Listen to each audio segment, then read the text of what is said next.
Hello बच्चों, आप लोग कैसे हैं। मैं उम्मीद करता हूं कि आप लोग ठीक होंगे। बेटा आज हम आप लोग देख रहे हैं क्लास 7 का सब्जेक्ट इंग्लिश का वीडियो बनाने चल रहे हैं। इसके पहले हमने इसका जो पार्ट 1 था उसमें हमने बनाया था, इसका वर्ड मैंने लिखाया था द कमिंग ऑफ स्प्रिंग। ठीक, बसंत ऋतु का आगमन, ठीक, या फिर कह सकते हैं बसंत ऋतु का आरंभ।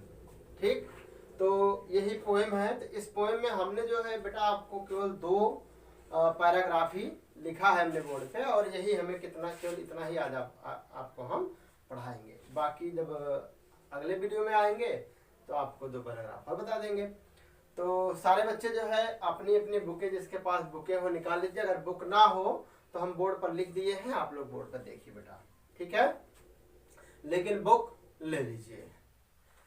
देखिए, how do I know that spring is here because the world is full of cheer, the crocuses and daffodils peep out from all the window hills.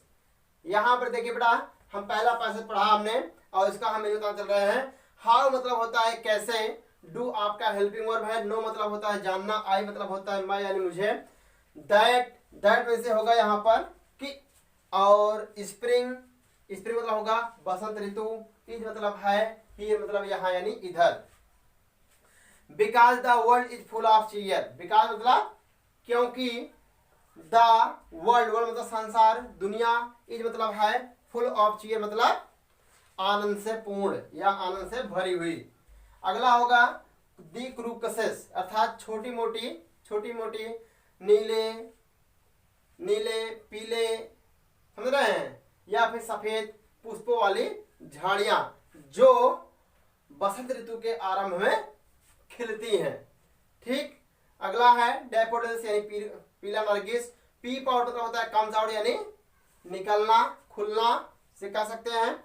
From the window मतलब होता है खिड़की, ठीक, और मतलब होता है सभी, सिल्स मतलब होता है अंदर से, यानी खिड़की के अंदर से या फिर खिड़की के बाहर से। ठीक, how do I know that spring is here because the world is full of cheer, अर्थात मैं कैसे जानूं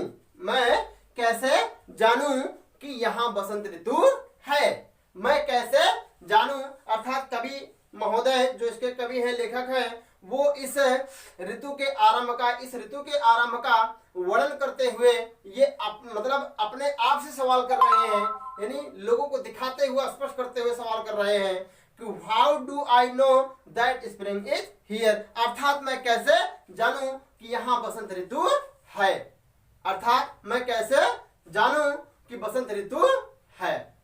पसंद आ रही है। फिर because the world is full of cheer, क्योंकि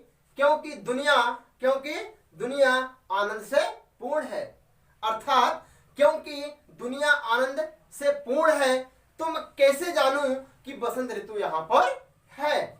the crocuses and daffodils peep out from the window sills, जबकि छोटी मोटी झाड़ियां पीले सफेद नारंगी पुष्पों वाली जो बसंत ऋतु के आरंभ में खिलती हैं, या फिर डैफोडिल्स, ये सारी की सारी पुष्प जो है अपने खिड़कियों से अंदर से बाहर की ओर अर्थात बाहर की ओर निकल आते हैं। अर्थात अब फिर से इसको आप देखिए तभी स्पष्ट होगा बेटा। अर्थात यहां पर है the crocuses and daffodils peep out from all the window sills, अर्थात बसंत ऋतु के आरंभ में छोटी मोटी झाड़ियां जिससे सफेद पीले नारंगी या फिर डैफोडिल्स यानी पीले नरगिस जो कि सभी अपने खिड़कियों से अंदर से और बाहर की ओर आते हैं, जिससे ये प्रतीत होता है कि पूरी दुनिया सारा संसार जो है सुख से भरा पड़ा है, सुख से खुशी है। तो मैं कैसे जान लूं कि बसंत ऋतु आ गई है। समझ आ गया बेटा, बसंत ऋतु आ गई है। आगे देखिए, अगला पैराग्राफ चलते हैं। ये क्लियर होगा बेटा? अगर ना क्लियर हो तो आप लोग हमें कमेंट करिएगा तो हम आपको फिर से एक बार बता देंगे, ठीक है। आगे चलते हैं। The grass is getting soft and green, the garden makes a pretty scene, forsythia bushes all unfold and so their blooms are very gold.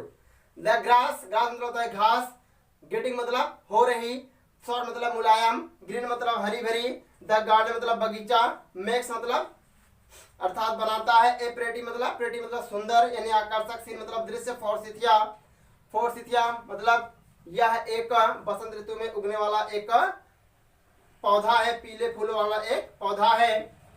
और अनफोल्ड मतलब होता है खुलना यानी खिलना। उसके बाद सो मतलब होता है दिखाना, देर मतलब ब्लूम मतलब अपने पुष्पों को, और फेरी गोल्ड मतलब सुनहरे रंग के, ठीक। अर्थात the grass is getting soft and green, यहां पर कवि कह रहा है कि the grass is getting soft and green, अर्थात घास हरी और मुलायम हो रही है।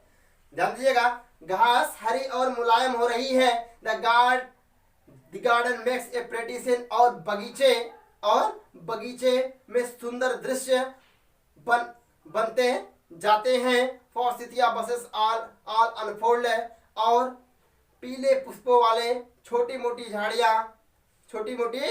झाड़ियां खिलती हैं यानी खुलती हैं। And so there blooms of fairy gold, और अपने पीले और अपने सुनहले रंग के पुष्पों को दिखाती है।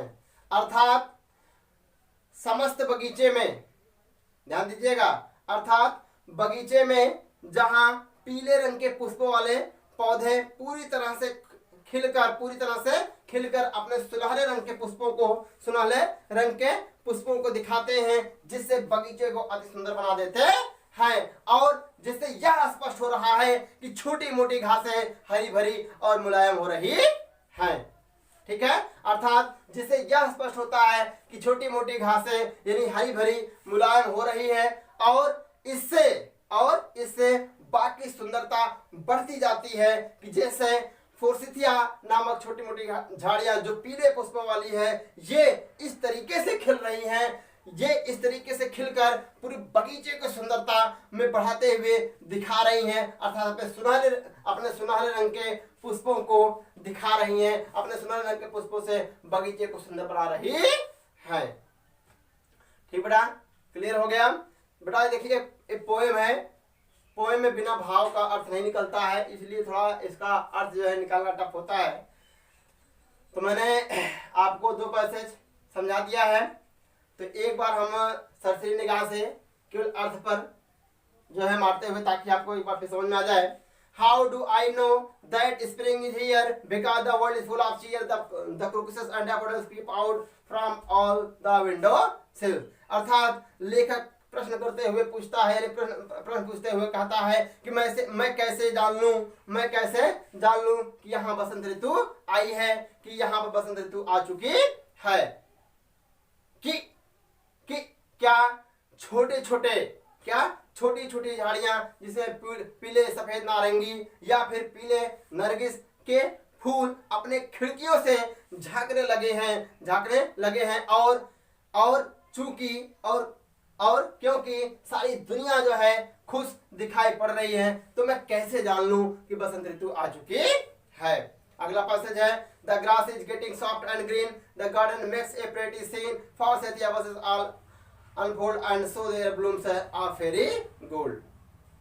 अर्थात बगीचे का दृश्य सुंदर होता जाता है, जिससे छोटी मोटी झाड़ियां जो पीले पुष्पों वाली हैं, वो अपने पुष्पों को इस तरीके से खोल रही हैं कि ऐसा लग रहा है जैसे उनके सुनहरे रंग के पुष्प, अर्थात ऐसा लगता है जैसे वो अपने समस्त सुनहरे रंग के पुष्पों को, फूलों को दिखा रही हैं, जिससे बगीचे की सुंदरता बढ़ती जा रही है। और यह भी स्पष्ट हो रहा है कि छोटी मोटी घाटें अर्थात हरी भरी छोटी मोटी घासें अब और हरी और मुलायम होती जा रही हैं। तो फिर बताइए मैं कैसे मान लूं कि बसंत ऋतु आ गई है। तो क्या मैं कैसे जान लूं, अर्थात कैसे मैं जान लूं कि बसंत ऋतु आ चुकी है या फिर आ गई है। ठीक है बेटा, बस आज इतना ही। तो आप लोग जो है अच्छे से घर पे मेहनत कर लीजिएगा बेटा। ताकि आपको अर्थ आ जाए। तो जब अर्थ पूरा क्लियर हो जाएगा उसके बाद तब आपको इसका जो है एक्सप्लेनेशन आपको बताएंगे। तो बस आज इतना ही। Best of luck, so thanks very much.